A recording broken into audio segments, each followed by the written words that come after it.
నమస్కారం. మనీ మాటలో మాట్లాడుతున్నందుకు చాలా సంతోషంగా ఉంది. ఇవాళ శనివారం మీ క్వెషన్స్‌కి నేను బదులు చేసిన టైం ఇది. విష్ణు క్వెషన్స్ అడుగుతారు. నేను బదులు చెప్తాను. అందరికీ నమస్కారం. నమస్కారం. చాలా క్వెషన్స్ ఉన్నాయి. ఇంకా క్వెషన్స్ కూడా ఉన్నాయి. మనం చూద్దాం. ఫస్ట్ క్వెషన్ అవుతుంది. చాలా మంది అడిగారు. గోల్డ్ $6,600 అంతనే క్రిస్ వుడ్ చెప్తున్నాడు. ఈ ప్రైస్ నుంచి 100% యావరేజ్‌గా చూసామంటే 76% అప్రాక్సిమేట్. ఓకే. ఈ రేట్‌లోనే ఎవరు కొనడం అవ్వలేదు సార్. ఇక్కడ నుంచి ఇంకా 76% పెరగడానికి ఛాన్స్ ఉందంటే చెప్తున్నారు. ఇది ఎంత లెవెల్‌లో నడుస్తుందని మనం అనుకుంటున్నాం. ఇమ్మీడియేట్‌లీ జరగదు. ఒక సంవత్సరంలో కూడా జరగదు. ఒక పీరియడ్ ఆఫ్ టైమ్‌లో డెఫినెట్‌గా జరగదు. 100% ఛాన్స్ ఉంది. ఓన్లీ ఎప్పుడవుతుంది క్వెషన్ ఏంటి ఎప్పుడండి? మీరు చెప్పినప్పుడు గోల్డ్ 5 సంవత్సరాలు 10,000 కాస్ట్ అవుతుంది. 5 అప్పుడే నేను 10 సంవత్సరాలు చెప్పాను. ఇప్పుడు మీరు బెట్ చేశారు మీ లైఫ్ టైమ్‌కి. కానీ 5 ఇయర్స్ అలా జరిగిపోయింది. ఫస్ట్ అవుతుంది నేను బెట్ మై లైఫ్ టైమ్ చేశాను. అంతా 10 అని చెప్పాను. 10 ఇయర్స్ అని చెప్పాను. 3 సార్లు తగ్గించాను. ఇది డెఫినెట్‌గా జరుగుతుంది. ఎందుకు నేను మళ్ళీ అడుగుతున్నాను మీకు ఒక నంబర్ అడగడానికి. 10 సంవత్సరాల నుంచి చాలా ఎక్కువ. I'm being safe. 10 సంవత్సరాల ముందే జరగొచ్చు. ఇప్పుడు ఉన్న గోల్డ్ రేట్ ఏమో 10,650 నుంచి 20,000 వెళ్తుంది డెఫినెట్‌లీ. ఒక గ్రామ్. ఇక్కడ నుంచి 10 సంవత్సరాలు 20,000 వెళ్తుంది అది. దాంట్లో నేటి మీకు ఇదే లేదు. ఇప్పుడు ఎవరు కొన్నాం అవుతుంది సిల్వర్ దాంట్లో ఇంకో పక్కం. అది ఇంకో సైడ్ నుంచి పెరుగుతూనే ఉంది. సో ఒక కిలో 1,52,000 ఉంది సార్. నేను 10,000కి చూసి 18,000కి నేను చూసాను. గోల్డ్ తలకు బిల్లో ఉంచినాను ఇప్పటికి. 27 రూపీస్‌కి గ్రామ్‌కి. అదంతా చూడకండి. దాని తలక మన వాల్యూ తగ్గుతుంది. సొంత సెలవులను గాని ఎక్కువ చేశాను ఇది ఎలాగ అవుతుంది. ఎలాగ రూపీ వాల్యూ అలా డిప్రిషియేట్ అయిందని చూసామంటే ఆన్ అన్ యావరేజ్ 2,000 నుంచి చూసాను. వర్షంకి ₹2 డిప్రిషియేట్ అవుతున్నది.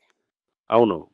ఎవరు పాలిటిక్‌లో ఉన్నారు అదంతా వదిలేసి యావరేజ్ ₹2 వర్షం పడుతూనే ఉంది. అవును. ఇంత రూపీ వాల్యూ అని ఇంక 10% చూసానంటే ఇంకా పట్టి ఉంచినట్టున్నది. అలాగే ₹2 పడతానే ఉంటుంది. మీరు యావరేజే చెప్తున్నారు కదా! నేను యావరేజే చెప్తున్నాను కదా! ఇంకా గట్టిగా ఉంచుంటే ఇంకా పెరగాలి కదా! పెరగలే కదా! మిగతా అన్ని కరెన్సీస్ డాలర్‌కి అప్రిషియేట్ అవుతుంది. మీ కరెన్సీ డిప్రిషియేట్ అవుతుంది కదా! ₹20-30 తగ్గుతుంది. దానికన్నా ముందే జరగొచ్చు. కాదు 10 సంవత్సరాలు ఇది సాలిడ్ అంటే కదా! అది గోల్డ్‌కి ఇంకా హిట్ ఇస్తుందని అర్థం. డెఫినెట్‌లీ ఇస్తుంది.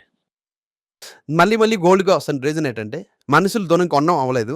ఇప్పుడు ఉన్న దేంట్లోనేమో ఒక లూప్ వెళ్తే కొంచెం తీసుకుంటే ఇప్పుడు కూడా గోల్డ్ బిల్లు ఉంచడం అనేది తప్పే లేదు. ఇప్పటికేమో ఇది రైట్. ఇది కరెక్ట్ అంటే కరెక్ట్ అని చూసుకోవచ్చు. 100% కరెక్ట్. డెఫినెట్‌లీ గోల్డ్ ఏమో 20,000కి వెళ్తుంది. దాంట్లో అవసరం ఏంట్లేదు. అది కొంచెం ఇదే కొంచెం నుంచి కొంచెం ఇదైతది ఫిజికల్ ఓవరాపైలో ఫిజికల్ గోల్డ్ తీసుకోవచ్చు. అది మీ ఇష్టం. నేనుంటే చేస్తాను. గోల్డ్ 20,000 వెళ్ళడం కంపల్సరీ. గోల్డ్ అదే మళ్ళీ చెప్తున్నారు సార్ మీరు ఇన్సిస్ట్ చేస్తున్నారు. మీరు 4 సార్లు అడిగేదా నేను చెప్తున్నాను. నేను 4 సార్లు నంబర్ గురించి అడిగాను సార్. మరి 4 సార్లు మీరు 20,000 పోతది. 20,000 వెళ్తుంది అని చెప్తున్నారు. Okay sir. నెక్స్ట్ ఏమో ట్రంప్ టారిఫ్‌లోనే. H1BSలో కొన్నిసార్లు ఆడారు. ఇప్పుడు కాలం మారి బ్రాండెడ్ మెడిసిన్స్ అని చెప్తున్నా. అది ఏంటని ఎక్స్‌ప్లెయిన్ చేస్తే బాగుంటది. బ్రాండెడ్ అంటే మీరే ఒరిజినల్లీ డిస్కవర్ చేసింది. జనరిక్ అంటే ఒక బ్రాండ్‌ని కాపీ చేయడం. ఇండియా మాక్సిమం చేసేది జనరిక్. ఇప్పటికి ఇండియాకి ఎఫెక్ట్ అవ్వదు. మళ్ళీ రౌండ్‌గాని ఇండియా కేస్ అనేది ఎఫెక్ట్ అవుతుంది. నిన్న ఒక ఎకనామిక్స్ టైమ్‌లో ఒక న్యూస్ చూశాను. ఫోన్ చేసి గవర్నమెంట్‌కి ఏం చెప్పారంటే, ఇది ఎనీ ట్రేడ్ డీల్ ముందు రష్యన్ వాళ్ళు చాఫ్ చేస్తేనే ట్రేడ్ డీల్ అని చెప్పేశారు.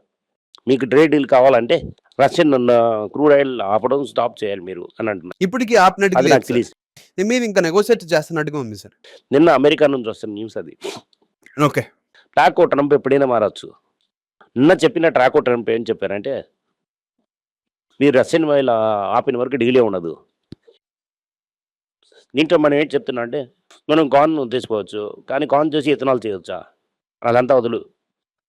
రష్యన్ వాళ్ళు మాట్లాడు అని ఆరంభించారు అంటున్నారు. ఎదురేనేమో షబాజ్ షరీఫ్ ఏమో మా తలక పెద్దాయనకి ఇప్పుడేమో ఇదే తెలిసింది. ఇదే చేయడం అవుతుంది. వాళ్ళకి ఒక నోబెల్ ప్రైజ్ ఇచ్చామంటే బాగుంటుంది. ఇండియాకి, పాకిస్తాన్‌కి ఒక వార్ ఆపడానికి అతనేమో కింబంజ్. ఆళ్ళు చెప్పేది ఆపాం. వారిని ఆపారు.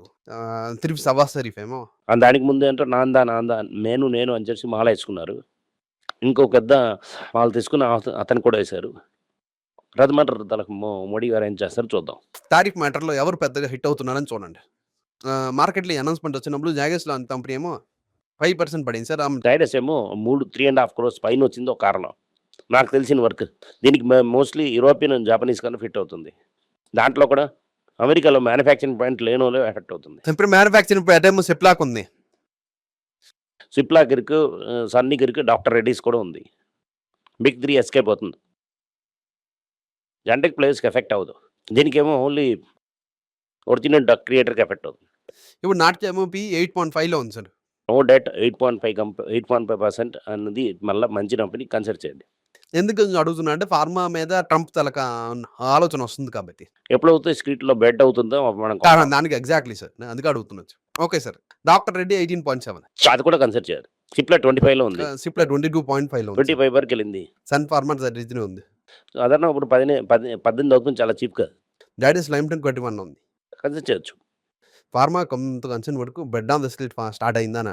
Bed on the street already ఉంది. నార్కో అండ్ డాక్టర్ రెడ్డి అది ఉంది. Okay sir. నెక్స్ట్ అవుతుంది H1B పీస్ పొలంలో అయిపోయిందా? దానికేదో చెప్పారా? అదేంటి జరగలేదు. మనం H1B అవపోయినట్టుగా మనం జరుగుతున్నాం.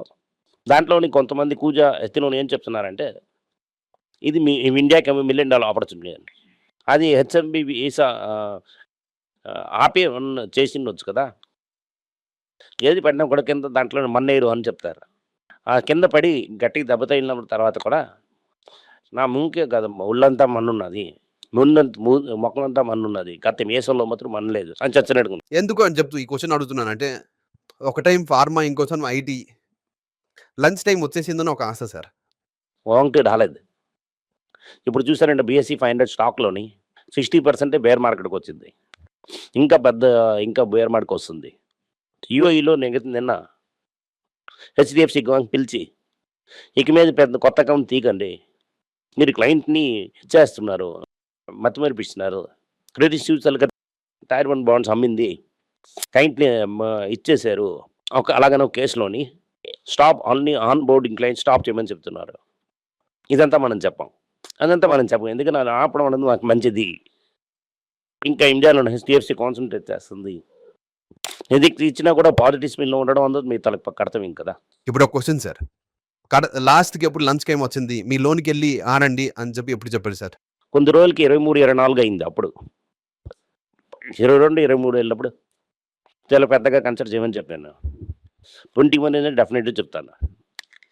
24,500 21కి డెఫినెట్ చెప్తాను అండి. ఇంకొక 3,500 రూపాయలు పడితే చూద్దాం. 3,500 700 పాయింట్స్ పడడం అని చెప్తున్నారా? లంచ్ లాగే ఇచ్చేయడానికి ఓకే, అది వస్తుంది. అది మ్యాటర్ ఆఫ్ టైంలో. మార్కెట్ ముందుకు వెళ్ళాలి కదా సార్, ఏది సార్ వెనక్కి వెళ్ళాలని చెప్తున్నా మేడం. ఎందుకంటే ఎర్నింగ్సే లేదు. ఇప్పుడు ఎర్నింగ్స్ ఎప్పుడు వస్తుంది? టర్న్ ఓవర్ లేకుండా ప్రాఫిట్ గ్రోత్ చూపించారు. ఎలా చూపెట్టాడు? ఎంప్లాయీని కచక్క అని కొట్టి తీసేశారు. ఇప్పుడు TCS చూశాడు, టక్క గంచేశారు. యాక్షన్ జరగకుండా నిన్న ఆరంభించారు. మీరు కూడా చూసింటారు. మీరు అడగమంటారు, ఎందుకంటే మీకు బాగా తగులుతుంది ఇలాగ అయిపోయిందని. పాలు నీళ్ళలాగా ఉన్న ఊర్లోనే ఇలా జరుగుతుంది. వారు అమెరికా ఇక్కడే చేస్తున్నా కదా, అయినా ఇక్కడ చేస్తున్నా అయినా చెప్తున్నాను సార్. చచక్ చేస్తున్నారు కదా. గిన్నెలో దోశ బటర్ ఉంటేనే పెనం మీద దోశ వస్తుంది. బటర్కి ఏమో మీరు ఇన్వెస్ట్మెంటే చేయకుండా దోశ రావాలంటే ఎక్కడి నుంచి వస్తుంది?